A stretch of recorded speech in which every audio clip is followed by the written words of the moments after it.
વલસાડના ગુંદલાવમાં આવેલા ડેડિયા તળાવમાં નાહવા પડેલા 18 વર્ષીય યુવકનું ડૂબી જવાના કારણે જીવ ગયો।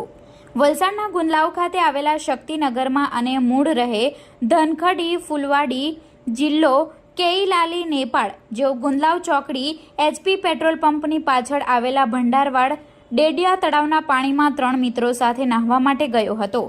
જે દરમિયાન 18 વર્ષીય ભરત અચાનક જ પાણીના ઊંડાણમાં જઈ ડૂબી જતા અન્ય સાથી મિત્રોએ બૂમાબૂમ કરતા આસપાસના ગામ લોકો દોડી આવ્યા હતા અને ઘટનાની જાણ ગામના સરપંચ નીતિનભાઈને કરવામાં આવી હતી।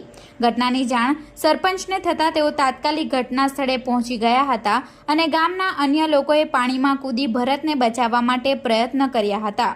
ત્યારબાદ સરપંચ દ્વારા ફાયર વિભાગને જાણ કરવામાં આવતા ફાયર વિભાગ તાત્કાલિક ધોરણે ઘટના સ્થળે પહોંચી હતી અને ભરતને બચાવવાનો પ્રયત્ન કરવામાં આવ્યો, પરંતુ તે પહેલા જ તે ડૂબી ગયો હતો।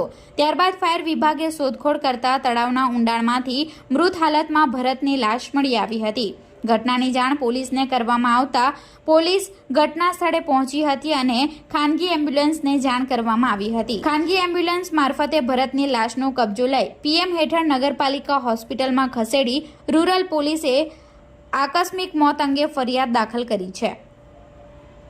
જી આપનું નામ? મારું નામ આનંદ પટેલ છે। હું વલસાડ નગરપાલિકામાં ફાયરમેન કમ ડ્રાઈવરમાં છું। આજે ગુંદલાવના સરપંચ દ્વારા ફાયરની ટીમને જાણ થઈ હતી। સ્થળ ઉપર આવીને તપાસ કરવામાં આવી હતી અને 15 થી 20 મિનિટની ભારે જહેમત બાદ સ્થળ ઉપરથી લાશ મળેલ છે।